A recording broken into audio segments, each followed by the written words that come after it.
आपके शहर की खबरों को आप तक पहुंचाने। मैं हूं शिल्पी। स्वागत है आप सभी का आपके अपने चैनल द पंचौरा न्यूज में। शुरू करते हैं खबरों का सिलसिला। प्रदेश के साथ साथ कन्नौज में भी कोरोना अपने पैर पसारता जा रहा है। आज फिर कन्नौज में 18 नए मामले सामने आए हैं, जिसमें सौरिक थाना क्षेत्र में तैनात मुंशी और एक नगरवासी कोरोना पॉजिटिव निकला है। ये सारे मरीज कन्नौज के अलग अलग ब्लॉक के हैं, जिनमें से कन्नौज के मौसमपुर अलहट्स के 4, गुड़सहायगंज के 3, तिरवा के 2, छिबरामऊ के 3, तालग्राम के 2, पुलिस लाइन का 1 मरीज शामिल है। अब जिले में टोटल मरीजों की संख्या 480 हो गई है, जिसमें से 367 मरीज ठीक होकर अपने घर जा चुके हैं और कन्नौज में अब एक्टिव केसों की संख्या बढ़कर 110 हो गई है। साथ ही मरने वालों की संख्या 3 पहुंच गई है। इन सभी मरीजों की इलाज के लिए अस्पताल में भर्ती करा दिया गया है और मरीज मिलने वाले स्थान को हॉटस्पॉट घोषित कर सैनिटाइज कराने का काम किया जा रहा है। द पंचौरा न्यूज के लिए संवाददाता दिलीप कुमार की रिपोर्ट। सौरिक में स्थित थाना परिसर के कार्यालय में मुंशी के पद पर तैनात कांस्टेबल के संक्रमित निकलने से पूरे नगर में हड़कंप मच गया है।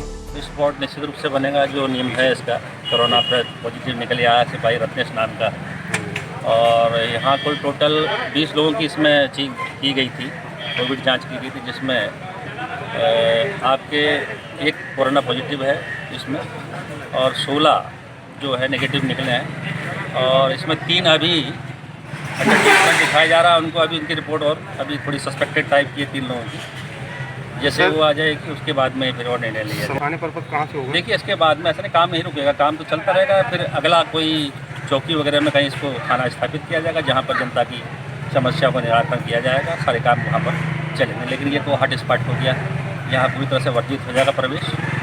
सारी जगह सूचना दे दी गई, मेडिकल टीम को बता दिया गया है, फायर सर्विस को बताया गया है। इसका थोड़ी देर बाद इसका सैनिटाइजर हो जाएगा। फायर ब्रिगेड के द्वारा सैनिटाइजेशन का कार्य शुरू कर दिया गया है तथा सभी पुलिस कर्मियों को आइसोलेशन में रखा गया है। थाने में संक्रमित सिपाही की सूचना से व्यापारियों में भी हड़कंप मच गया है। कानून व्यवस्था तथा फरियादियों की समस्या के निस्तारण हेतु उच्च अधिकारियों के निर्देश अनुसार व्यवस्था की जाएगी। द पंचौरा न्यूज के लिए सौरिक से संवाददाता उज्जवल चतुर्वेदी की रिपोर्ट।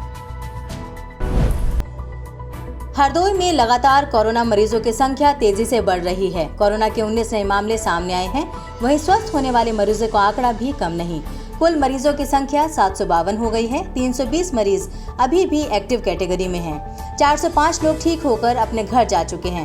प्रदेश सरकार की नई गाइडलाइन के अनुसार 10 मरीज होम आइसोलेट किए गए हैं। अब तक 8 लोग कोरोना से मौत का शिकार हुए हैं। जिला प्रशासन पूरी तरह से मुस्तैद है। कोरोना के प्रति नागरिकों को जागरूक करने जिलाधिकारी पुलकित खरे व पुलिस अधीक्षक अमित गुप्ता स्वयं सड़कों पर निकल रहे हैं। मास्क न लगाने वालों पर जुर्माना किया जा रहा है और कोरोना मरीजों की बढ़ती संख्या में अब हरदोई वासी भयभीत हो रहे हैं। द पंचौरा न्यूज के लिए हरदोई से संवाददाता राम श्रीवास्तव की रिपोर्ट।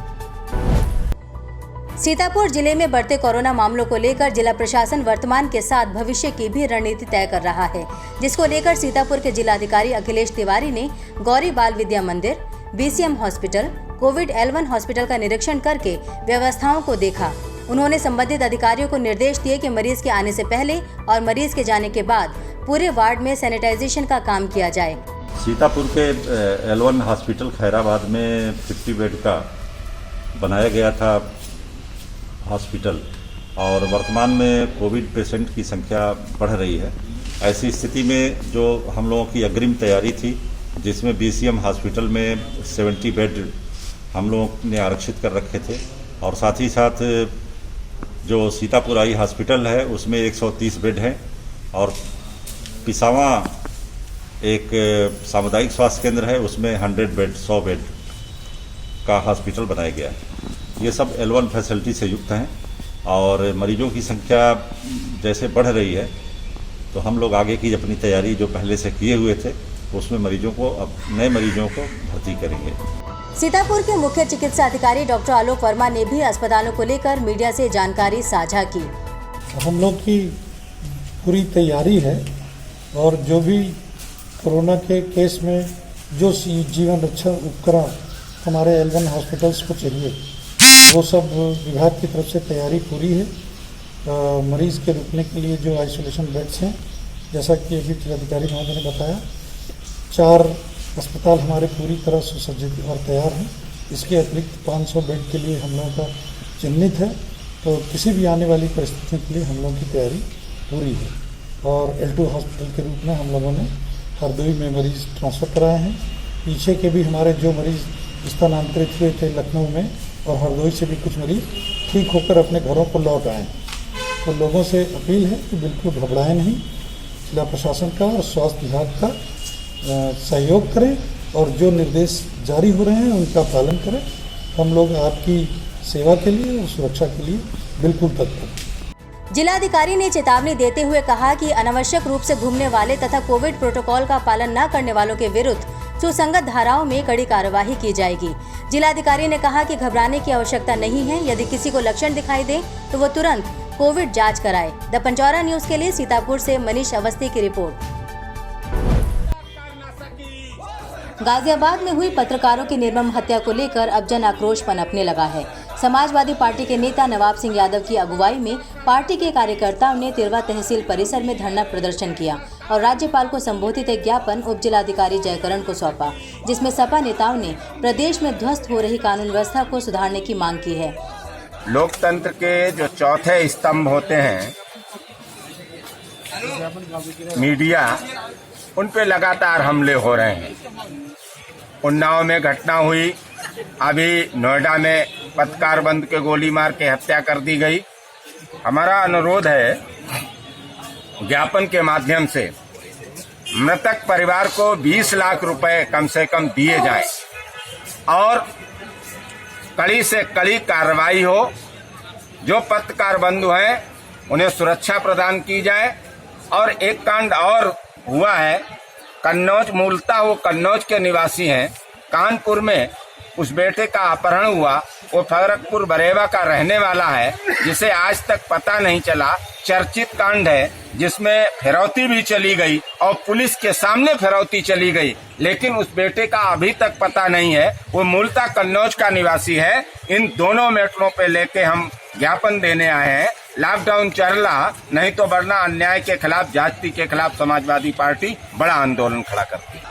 पत्रकार की हत्या से जनता में रोष व्याप्त है। उन्होंने राज्यपाल से मांग की है कि प्रदेश में बदहाल कानून व्यवस्था को जल्द से जल्द दुरुस्त कराया जाए, अन्यथा समाजवादी पार्टी के कार्यकर्ता व नेता सड़कों पर उत्तर प्रदेश सरकार के खिलाफ प्रदर्शन करेंगे। इस मौके पर सपा नेता अवनीश यादव, सनी यादव, मुनीश राठौर, गोल्डी यादव, सुरजीत यादव, राज यादव सहित कई सपा नेता मौजूद रहे। द पंचौरा न्यूज के लिए तिरवा से संवाददाता अनुज कुमार की रिपोर्ट। खबरों का सिलसिला आगे बढ़ाएं उससे पहले आपसे एक छोटी सी गुजारिश, अगर अभी तक आपने हमारे चैनल को सब्सक्राइब नहीं किया है तो प्लीज़ इसे लाइक करें, सब्सक्राइब करें और शेयर करें। कमेंट करके आप अपने सुझाव हमको ज़रूर बताएं ताकि हम आपके सुझावों पर अमल कर सकें। लेटेस्ट नोटिफिकेशन के लिए बेल आइकन दबाना बिल्कुल भी ना भूलें। तो चलिए अब चलते हैं तेज़ रफ्तार खबरों की ओर।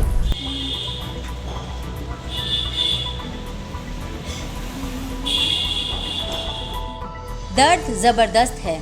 बच्चे की आह सिर्फ इसलिए नहीं है कि रंजिशन उसको उसके ही गांव के लोगों ने लाठी मारी, बल्कि दर्द वो भी है जो कुदरत ने उसे दिया गरीब बनाकर। क्योंकि गरीब ना होता तो ये सिस्टम इसके साथ जरूर सहानुभूति दिखाता।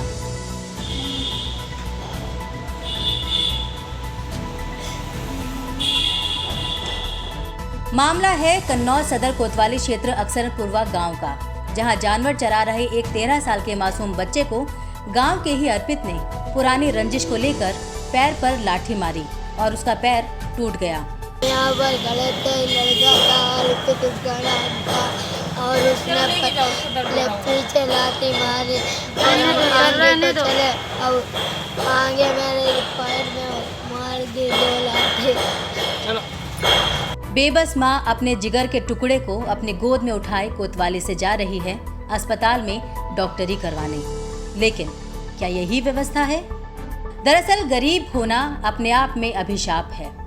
ये तो भला हो द पंचौरा न्यूज के संवाददाता का, जिसने हस्तक्षेप किया तो एक महिला कांस्टेबल ने मेडिकल के लिए एक चिट्ठी लिख दी, क्योंकि गरीब माँ के पास पैसे ही नहीं थे। हमारे बेटा भैंस चराने गया था खेत पे, वहीं पे बच्चे खड़े थे और उस बच्चे ने अचानक एक लाठी मारी तो वो पीछे हट गया, दूसरी लाठी मारी तो उसका पैर टूट गया। पैर टूट गया? हाँ। तो अभी आप लोग कहाँ आए हैं? हम थाने में आए हैं। क्या आपने एप्लीकेशन दे दी? हाँ दे दिए। अब हमारे बच्चे की रिपोर्ट वो बन के जानी चाहिए, इलाज इसका होना चाहिए। अब कल लड़का मारा है, हम तो काम कर रहे थे घर पे और ये वहाँ इसके पहले पीछे से लाठी चलाई तो फिर आगे से लाठी मारी इसके, तो 2 घंटे बाद उसने फ़ोन करा दूसरे लड़के से, तब हम वहाँ गए थे, तब वहाँ पहुँचे, तब तो इसके पास करते हैं। अब ये खड़ा नहीं हो पा रहा है, इसके लाठ मारी है। उम्मीद हम यही करते हैं कि जो लोग हैसियत में छोटे होते हैं, ये सिस्टम उनके लिए दरिया दिल हो जाए। जिन लोगों की कोई आवाज़ नहीं होती, ये सिस्टम खुद उनकी आवाज़ बन जाए। सही मायने में उस दिन ही राम राज्य आ जाए। द पंचौरा न्यूज़ के लिए कन्नौज से संवाददाता मुजाहिद मजीदी की रिपोर्ट।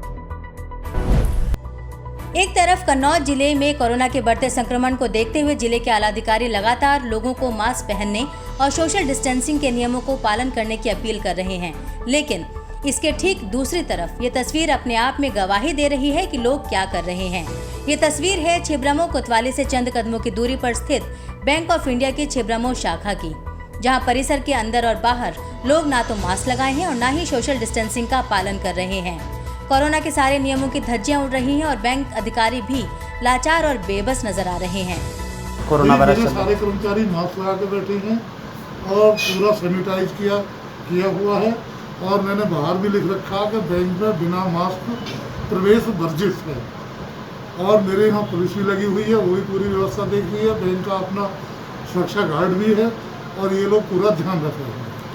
सर बैंकों में देखा जा रहा है बाहर इतनी भीड़ लगी बगैर मास्क के भी हैं, उनको सर आप किस तरह की हिदायत देते हैं? देखिए वो पुलिस अपना कंट्रोल कर रही है, हम उनको क्या कहें, बार बार कहते हैं, लोग नहीं मानते तो क्या करोगे? आपके समझाने के बाद नहीं मानते? हाँ तो हम क्या करेंगे? कहावत है कि लातों के भूत बातों से नहीं मानते। सीसीटीवी फुटेज देखकर जिला प्रशासन न केवल इनके घरों पर जुर्माना रसीद भेजे, बल्कि नियमों के आधार पर दंड का ऐसा प्रावधान किया जाए ताकि अन्य लोगों को भी सबक मिले कि इस नियमों का उल्लंघन करना कितना भारी पड़ सकता है। साथ ही पास में मौजूद कोतवाली के पुलिस अधिकारियों से भी सवाल जवाब तो बनता ही है। द पंचौरा न्यूज़ के लिए छिबरामऊ से अखिलेश सविता की रिपोर्ट। आज की खबरों में फिलहाल इतना ही। हमारे चैनल को लाइक करें, सब्सक्राइब करें और साथ ही साथ शेयर जरूर करें। कल फिर होगी मुलाकात कुछ नई खबरों के साथ। तब तक के लिए नमस्कार।